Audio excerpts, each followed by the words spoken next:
우리는 지난주에 하나님께서 우리에게 허락해 주신 놀라운 성령의 약속에 대해서 같이 묵상했습니다. 누구든지 예수를 그리스도라 고백하고 세례를 받는 자마다 성령을 선물로 주시겠다. 하나님께서 그렇게 약속해 주셨습니다. 이 약속은 결코 헛된 약속이 아니라 하나님의 신실한 언약이었어요.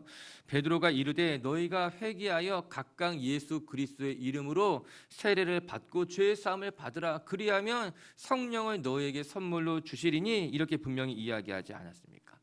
우리가 묵상하는 개역개정은 성령의 선물이라고 말하지만 다른 대부분의 성경책을 보게 되면 성령을 하나님의 선물로 우리에게 주시겠다 약속해 주셨어요. 예수를 우리가 그리스도라고 고백하게 된다면, 예수님을 나의 주님이라고 고백하게 된다면 성령님이 우리 안에 오셔서 우리와 함께 하신다는 거예요. 영원히 떠나지 않고 우리의 삶을 지키시고 붙드신다라고 하는 것입니다. 이 신실한 언약은 예수님께서도 말씀해 주셨어요. 오늘 그 예수님의 말씀 한번 읽어볼까요? 요한복음 7장 38절 39절에 있는 말씀인데요. 같이 한번 읽어볼게요. 시작. 나를 믿는 자는 성경의 이름과 같이 그 배에서 생수의 강이 흘러나오리라 하시니 이는 그를 믿는 자들이 받을 성령을 가리켜 말씀하신 것이라. 여기까지 읽어봅시다. 나를 믿는 자는 성경의 이름과도 같이 이 38절 한 절 앞에 37절에는 무엇이라 나오는가? 누구든지 너희가 목마르거든 내게로 와서, 이렇게 이야기해요. 내게로 와서 먹고 마시라 이 이야기하고 있는 거예요. 너희가 내게로 와서 은혜를 받으면 나를 믿는 자는 그 배에서 생수의 강이 흘러나오리라 이렇게 이야기했잖아요. 그리고 39절에 무엇이라고 분명히 이야기합니까?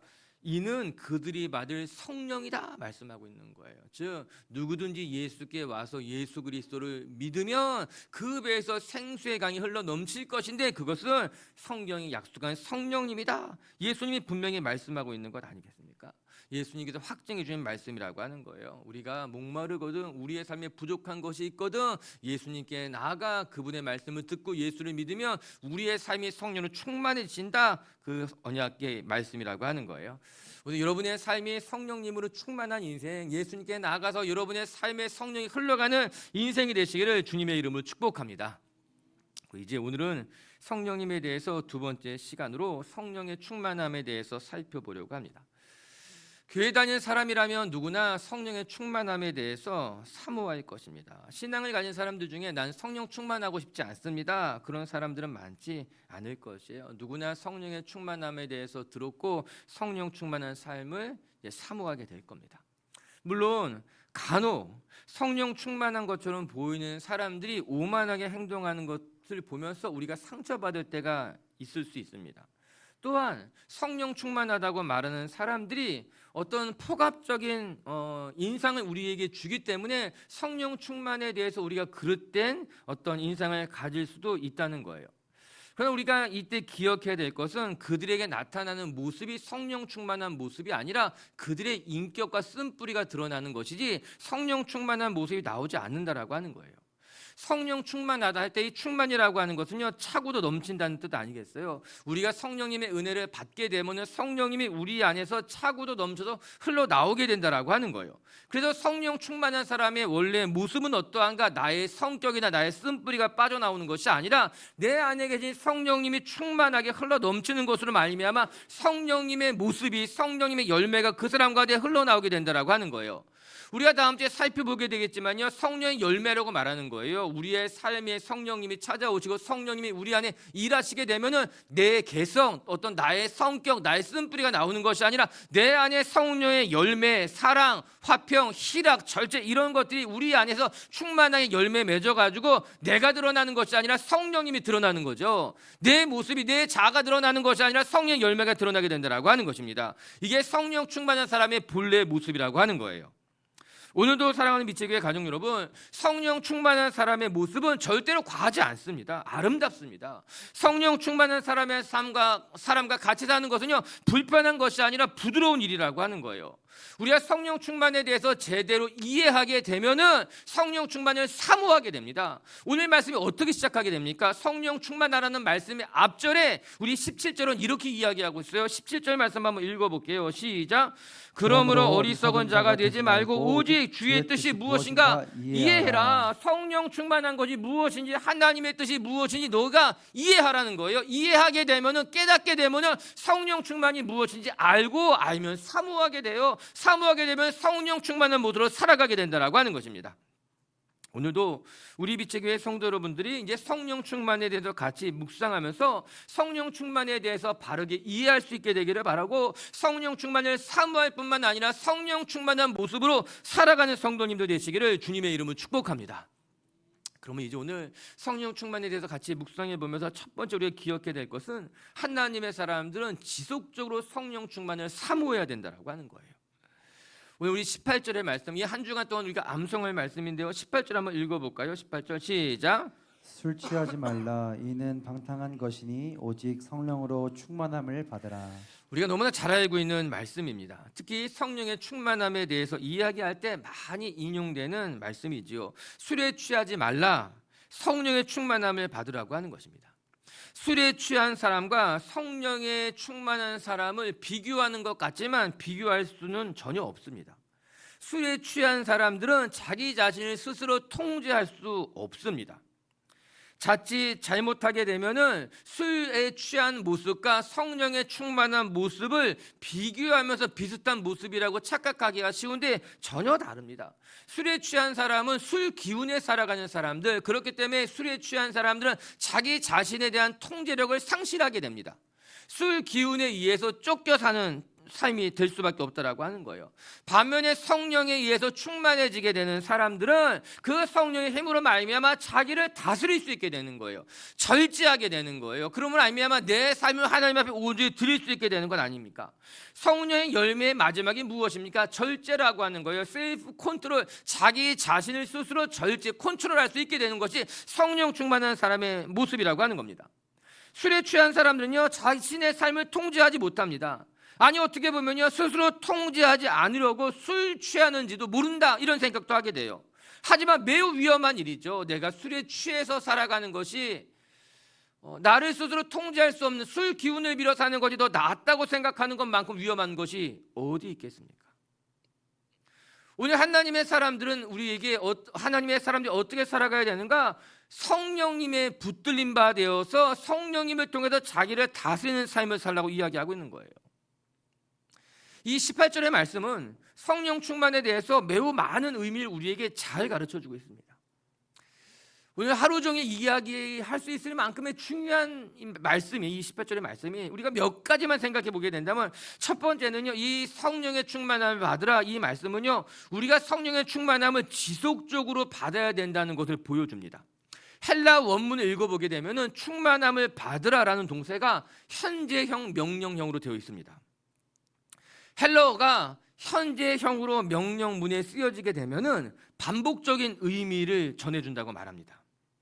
그러니까 부정과거형으로 명령문이 쓰여지게 됐을 때는 단회적인 의미에서 사용되는 거예요.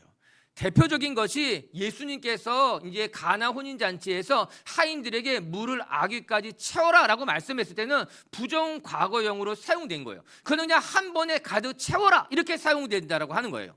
그러나 이 단어가, 이 명령형이 현재형으로 쓰이게 됐을 때는 단회적인 사건을 말하는 것이 아니라, 명령을 말하는 것이 아니라 반복적일 때 사용된다라고 하는 것입니다.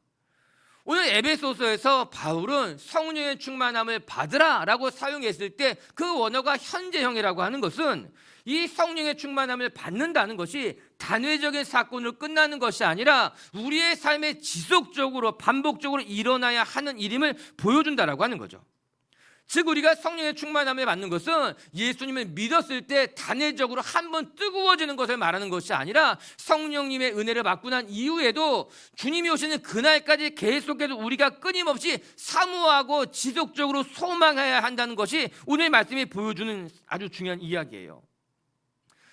우리가 신앙생활하면서 한 번 성령 충만할 수는 있습니다. 그러기가 쉽습니다. 그러나 성령 충만한 것을 내 삶에 계속해서 유지하는 것은 그 쉬운 일은 아닌 것만 같아요. 우리가 오늘 읽고 있는 이 말씀이 에베소서 말씀이죠.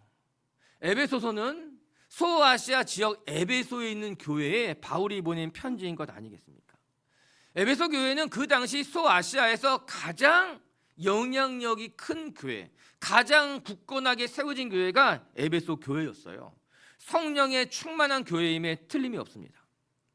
그러나 요한계시록을 읽어보게 되면은 하나님의 천사가 요한에게 나타내서 어떻게 말씀하고 있느냐?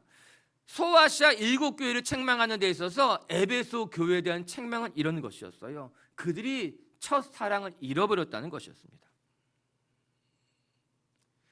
지금 고린도에서 바울이 에베소에 편지를 보낼 때는 그 에베소 교회는 성령에 충만한 교회였고 그 지역에 가장 영향력을 끼치는 교회였지만 시간이 지난 이후에 요한이 천사들로부터 책망을 받을 때 에베소 교회의 모습은 첫 마음을 잃어버렸다라고 하는 것입니다. 오늘 주제와 연관해서 생각해 보게 된다면 에베소 교회는 한때는 성령으로 충만한 교회였을지는 모르지만 점차 시간이 지나오면서 성령의 충만함을 잃어버리게 된 거예요. 그렇기 때문에 요한계시록에 와서는 책망을 받고 있는 것 아니겠습니까? 우리도 한때는 충만했을 수 있습니다. 우리 신앙생활하면서 기도 열심히 안 해본 적이 어디 있겠습니까? 나도 이전에는 열심히 기도도 해봤고 청년부 때는 회장도 해봤고 선교사로 나가고 싶었던 마음도 있었고 그랬을지 모릅니다. 그건 중요하지 않습니다. 그런데 지금이 어떻습니까? 지금도 여전히 하나님을 뜨겁게 사랑하며 지금도 여전히 하나님 앞에 자신의 삶을 내어드릴 수 있습니까? 우리는 이것이 중요하다고 하는 거예요. 성령의 충만함을 과거에 한번 경험했을지는 모르지만 그렇다고 해서 성령의 충만함이 완성되는 것은 결코 아닙니다. 이 믿음의 행정주를 행하면서 우리는 끊임없이 계속해서 반복적으로 성령의 충만함을 사모하며 성령의 충만함을 위해서 살아가야 된다고 하는 것이에요. 두 번째 또 하나는 이 성령의 충만함을 받으라는 이 말씀은 아주 단호한 명령문이었습니다. 우리가 읽은 이 18절의 말씀은 어떤 권고나 충고가 아니에요. 명령문이었어요. 너희가 우상을 숭배하지 말며 살인하지 말며 이것과 동일한 하나님의 명령이었다고 하는 것입니다. 또한 성령의 충만함을 받으라 라는 말씀은 복수형이에요. 어느 한 사람에게만 쓰여진 것이 아니라 이 편지를 읽는 모든 사람들이 성령의 충만함을 받아야 된다는 말씀입니다. 단지 교회의 열심이 몇몇 사람들에게만 국간적으로 주시는 말씀이 아니라 이 편지를 읽는 모든 사람들이라면 마땅히 성령의 충만함을 사모해야 된다고 하는 것이에요. 그럼에도 불구하고 우리는 성령의 충만한 삶을 어떤 선택, 신앙생활의 선택 중 하나라고 생각하기가 쉽습니다. 성령 충만하게 살아가는 것은 목사님 아니면 장로님이나 권사님 정도 되시는 분들은 성령 충만해야 되지만 나는 이제 신앙생활 처음인데 나는 괜찮아. 봐줄 거야. 아니 어떤 사람들은 저는 지금은 성령 충만하고 싶지 않습니다. 지금은 좀 더 즐기고 싶고 지금 좀 내 마음대로 하고 싶습니다. 이렇게 생각하는 사람들도 있을지 모릅니다. 그러나 그렇지 않습니다.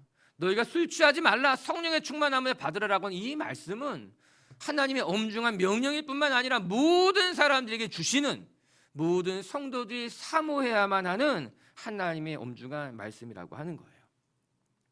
오늘 예배에 나와 있는 우리 빛의 교회 가족들 모두에게 이 성령의 충만함이 임하길 주님의 이름으로 축복합니다. 내 자아가 사라지고 오직 예수님만 여러분의 삶에 드러날 수 있도록 오직 주님 한 분만으로만 만족할 수 있는 성령의 충만함을 사모하시는 빛의 교회 가족들 되시기를 주님의 이름으로 축복합니다.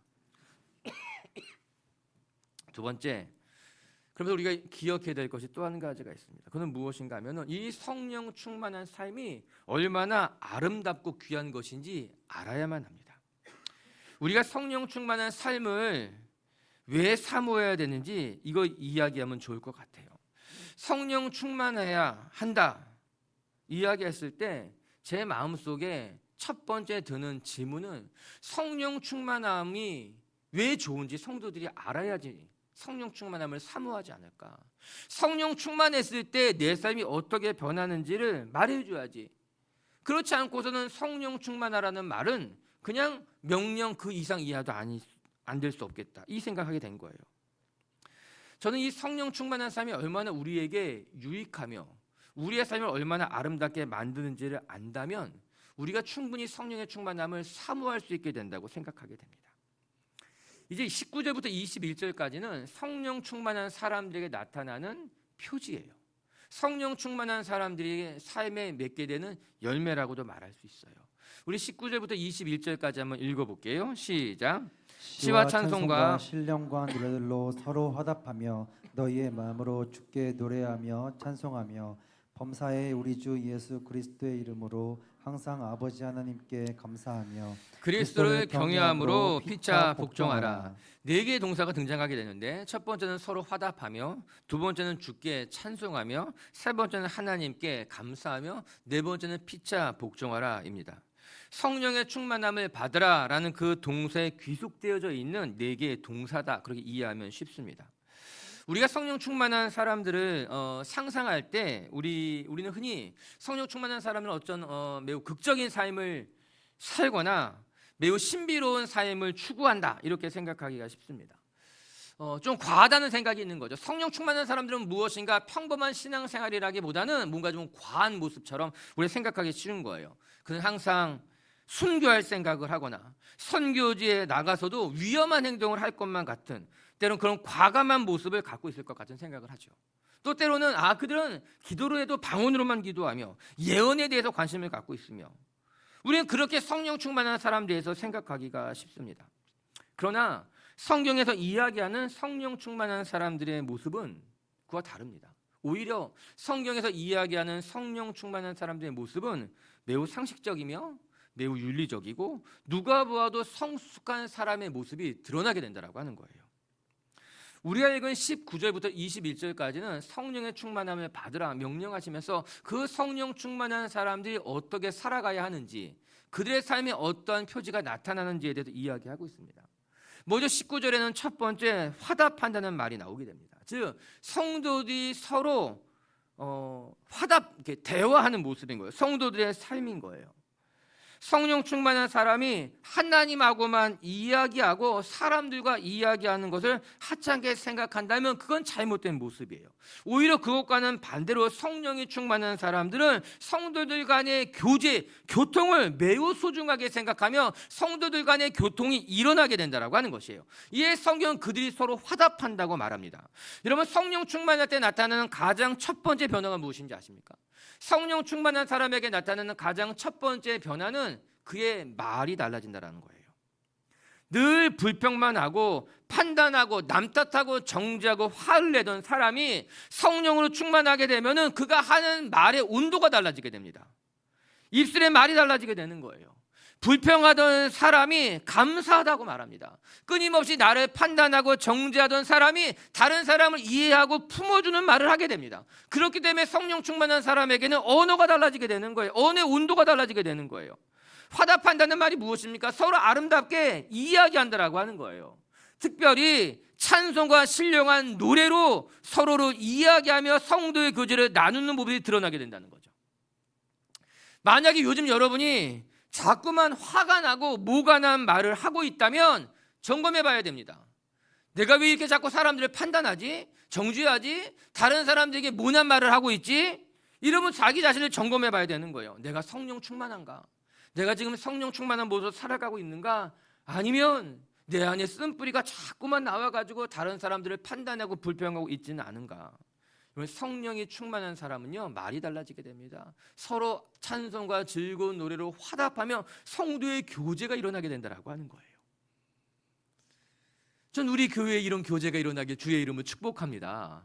만나면 다른 사람을 비난하고 판단하고 정죄하는 것이 아니라 만날 때마다 서로 얼굴을 붉히는 것이 아니라 만나면 좋은 거예요. 만나면 서로 격려해주고 이해해주고 품어주고 사랑해주고 용납해주고. 두 번째는 주께 찬송한다고 했습니다. 우리가 읽었던 말씀이 있죠. 신령한 노래로 화답하며 마음으로 주께 노래하며 찬송하며, 이건 하나님을 예배하는 모습이에요. 여러분, 예배는 성령 충만한 사람의 본질적인 특징입니다. 성령 충만하다고 말을 하면서 예배의 자리에 나가지 않는 사람들은 하나님을 속이고 자기 자신을 기만하는 사람에 불과합니다. 성령이 충만한 사람은요, 예배하는 사람이 돼요. 예배 자리로 나아가게 됩니다. 예배할 때 행복하고요, 예배를 통해서 하나님이 주시는 은혜를 얻게 되고요, 예배를 통해서 성령의 충만함이 더 풍성해지게 되는 거예요. 이렇게 성령에 충만한 사람들은요, 예배 시간에만 예배하지 않습니다. 예배 시간을 넘어서서 자신의 삶의 자리를 예배의 자리로 바꿀 수 있는 능력을 갖게 됩니다. 길을 걸어갈 때도 마음으로 주께 찬송하고, 고난을 당할 때도 마음으로 주께 찬송하는 일을 하게 됩니다. 이 일을 할 때도요, 세상의 노래를 하면서 일하는 것이 아니라 주님을 찬송하면서 일하게 된다라고 하는 거예요. 삶의 모든 순간을 예배의 순간으로 바꿀 줄 아는 사람이 성령 충만한 사람이라고 하는 것이에요. 멋진 사람인 것이죠. 그의 모습에 정말 성령 충만한 모습이 드러나게 됩니다. 세 번째는 이렇게 말합니다. 항상 하나님께 감사하며. 감사는 두말할 것 없이 성령 충만한 사람의 특징이에요. 그 사람이 성령 충만한지 그렇지 않은지 어떻게 알 수 있는가? 가장 쉬운 것은요, 그가 얼마나 감사하며 사는가 들여다보면 알게 됩니다. 감사하는 말이 일절 없이 불평하고 원망하고 남 탓한다면 죄송하지만 성령 충만한 건 아니에요. 그러니까 얼마나 교회에 열심히 나와서 봉사하고 뭐 이것저것 일을 많이 한다 하여도 그가 교회에 와서 불평하고 원망하고 감사하는 말이 입술에 없다면 그 사람은 그냥 일하는 사람이에요. 성령 충만하지 않다는 거예요. 자기 힘으로 봉사하는 것뿐이에요. 자기 의지로 봉사하는 것뿐이에요. 성령이 충만한 사람은 그 성령의 충만함이 흘러 넘치는 것으로 말미암아 주의 몸된 교회를 섬기는 거죠. 자신의 힘으로 봉사하는 것이 아니라 성령님의 능력으로 봉사하기 때문입니다. 그래서 자기 힘으로 일하는 사람은 지치기가 쉽습니다. 열심히 일하는 것 같지만 또 무너지게 되는 거예요. 성령 충만함으로 매사에 감사할 수 있는 사람, 하나님의 자녀가 된 것도 감사하고, 이렇게 나와서 예배할 수 있는 것도 감사하고, 나에게 섬길 수 있는 기회가 있는 것도 감사하고, 섬길 때마다 사람들이 좋아하는 것도 감사하고, 모든 것이 감사한 거예요. 우리 비치교회 식구들에게 그런 감사가 있었으면 좋겠습니다. 특별히 이제 오늘 이제 명절이 시작되는 날이잖아요. 한 해를 돌아보면서 내게 베푸신 하나님의 은혜에 대해서 하나하나 세워보면서 감사한다면 거기에 주의 복이 있을 줄로 믿습니다. 네 번째는 그리스도를 경외하는 마음으로 피차 복종한다, 이렇게 이야기하고 있어요. 이 말씀이 특별한 것은 성령 충만한 사람이 하나님께 복종합니다, 이렇게 말하는 것이 아니라 그리스도를 경외함으로 서로가 서로를 복종으로 섬긴다고 이야기합니다.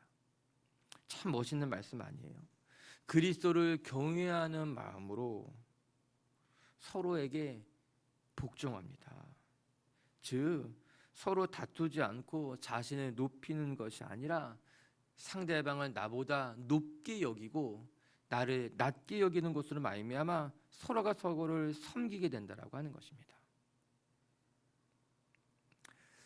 우리가 이제 나중에 마지막 주에는 성령의 은사에 대해서 이제 이야기하게 될 텐데, 그때 물론 다루겠지만 고린도 교회는 성령의 은사가 많았던 교회였습니다. 그 교회는 다양한 은사를 가진 사람들이 있었습니다. 그런데 문제는 그렇게 다양한 은사를 가진 사람들이 많았지만 그 교회 안에는 끊임없는 분쟁이 있었다라고 하는 거예요. 이에 바울이 그들에게 편지를 썼습니다. 다투지 말라고. 얼마나 부끄러운 일입니까? 제가 뭐 안식일 같은 걸 맞아서 외국에 가서 몇 달 지나다가 여러분에게 편지를 썼는데 여러분 다투지 좀 마세요. 이렇게 편지를 보냈다면 얼마나 부끄러운 일이겠어요. 쓰는 나도 부끄럽고 받는 여러분들도 부끄러운 건 아니겠습니까? 사실 고린도전서는 그런 책이에요. 은사가 그렇게 많은 사람들이, 그렇게 열심히 봉사하는 사람들이, 다들 성령이 충만하다고 말하는 사람들이었는데 그 교회에 다툼과 분쟁이 끊이지 않았다라고 하는 거예요. 너무나 아이러니하지 않습니까? 성령의 은사가 있었을지는 모르지만 성령의 충만함은 보이지 않았던 거예요. 오늘 성경이 이야기합니다.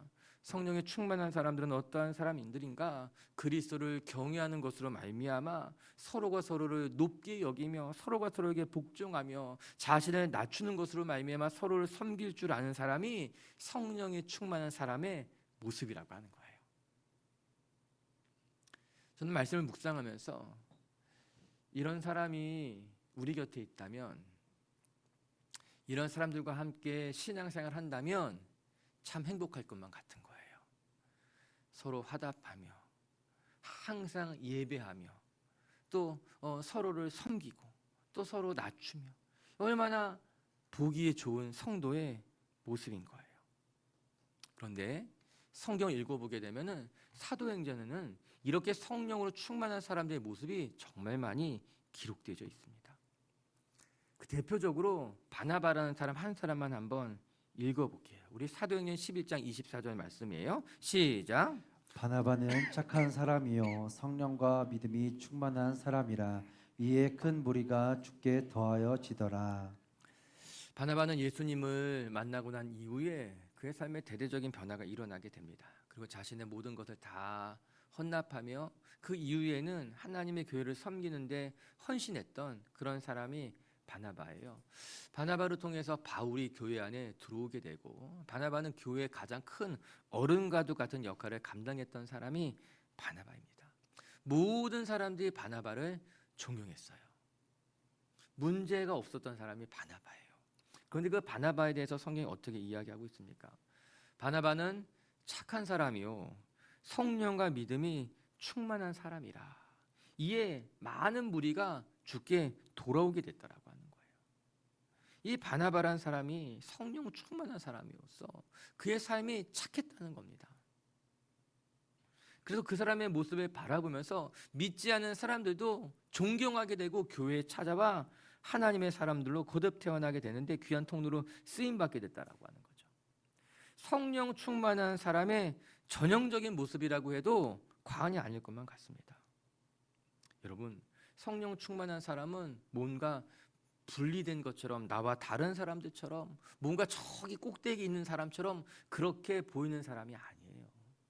성령 충만한 사람은 언제나 낮은 곳에서 곁에 있는 사람들과 함께하며 예수 그리스도의 모습을 드러낼 줄 아는 사람이 성령 충만한 사람의 모습이라고 하는 거예요.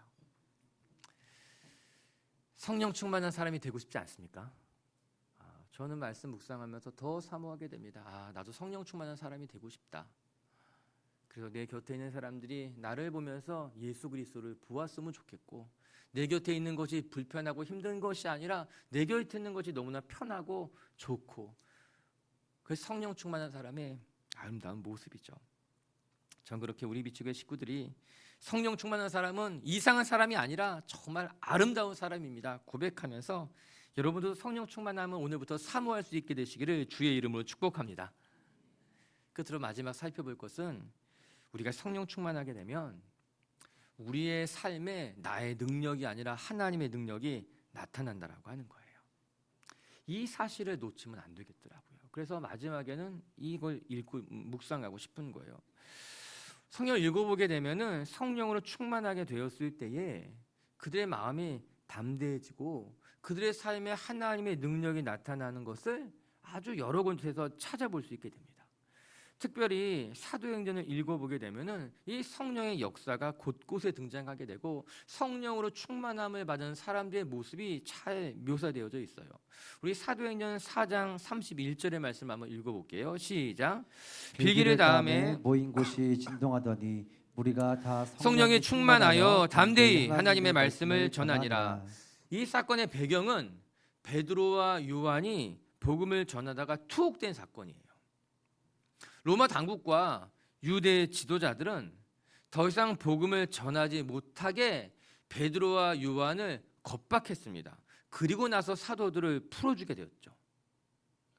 그리고 이제 옥에서 풀려난 베드로와 요한과 함께 초대 교회가 더 간절한 마음으로 하나님 앞에 기도하기 시작했습니다.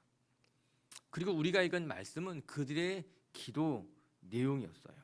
그들이 어떻게 기도했고 기도한 이후에 어떠한 일들이 일어났느냐? 그들이 빌기를 다음에 무리가 다 성령이 충만하여져서 하나님의 말씀을 담대히 전하게 됐다라고 하는 것입니다. 우리가 세 가지를 놓치면 안 됩니다. 첫 번째는 성령이 충만해지자 그들의 마음의 두려움이 사라졌다라고 하는 거예요. 예수 믿는 것 때문에 감옥에 갇혔습니다. 리더가 감옥에 갇혔어요. 교회는 위축되었을 수 있습니다. 그런데 기도하자, 그 기도를 끝내자 그들이 성령이 충만해지는 것으로 말미암아 두려움이 없이 복음을 전할 수 있게 됐다라고 하는 거예요. 그래서 성령 충만해지면요, 우리 마음의 두려움이 사라지게 됩니다. 더 정확하게 말한다면 두려움이 사라진다기보다는 담대함이 생겨서 두려움을 극복할 수 있게 된다라고 하는 거예요. 여전히 상황은 어렵고 우리의 마음에는 두려움이 존재할지 모르지만 성령으로 충만해지게 되면은 그 두려움에도 불구하고 앞으로 전진할 수 있는 담력이 우리 가운데 생기는 겁니다. 나가 힘들지 모르지만 어렵지만 상황은 변하지 않았지만 그럼에도 불구하고 내가 할 수 있을 것만 같은 담력이 드는 거예요. 내가 도전할 수 있을 것만 같아, 감당할 수 있을 것만 같은 담력이 들어가지고 두려움 없이 전진할 수 있게 된다라고 하는 것이에요. 두 번째 특징은 하나님의 뜻을 행하게 된다라고 하는 거예요. 성경은 그들이 충만해지고서는 복음을 담대히 전하게 됐다고 이야기합니다. 자신을 전하는 것이 아니라 복음을 전했다. 저게 너무나 중요한 변화라고 생각해요. 성령 충만한 사람은 내가 사라지고 온전히 예수만 드러나게 되어 있습니다. 나라는 존재 안에 내가 충만할 것인가? 아니면 하나님의 영이 충만할 것인가? 우리는 늘 이 두 가지가 끊임없이 다투고 있을 것입니다. 바울은 고백합니다. 오라 나는 곤고한 사람이라.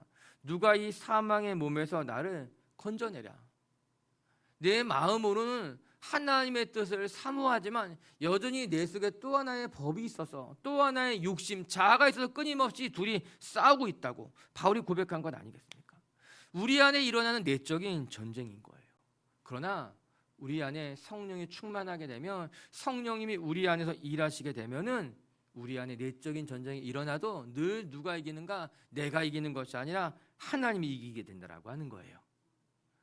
내가 여전히 살아있지만 하나님이 나의 자아를 누르고 하나님의 뜻대로 우리의 삶을 펼쳐가시게 된다라고 하는 거예요. 오늘도 여러분의 삶에 하나님의 뜻이 펼쳐지시길 주님의 이름은 축복합니다. 내가 하고 싶고 내 안에 있는 욕망보다 여러분의 삶에 하나님의 뜻이 이루어지면 여러분의 삶이 훨씬 더 아름다워지고 멋져지고 하나님의 뜻대로 살아가게 될 줄로 저는 믿습니다. 그리고 세 번째는 하나님의 나라가 임하게 된다라고 하는 거예요. 우리는 앞서서 사도행전 4장 31절을 읽었잖아요. 32절부터는 초대교회의 모습이 그려지고 있어요. 즉 빌기를 다음에 그들이 성령이 충만해지게 되고 그러자 그들 가운데 하나님의 나라가 임했어요. 우리 사도행전 4장 32절 그 바로 다음 절 말씀 한번 읽어볼게요. 시작. 믿는 무리가 한 마음과 한 뜻이 되어 모든 물건을 서로 통용하고 자기 재물을 조금이라도 자기 것이라 하는 이가 하나도 없더라. 빌기를 다음에 성령이 충만해지고 그들 가운데 하나님의 나라가 임하니 그들이 각자 자신의 것을 나누기 시작했다는 거예요. 이 초대교회가 이렇게 만들어져 간 것입니다.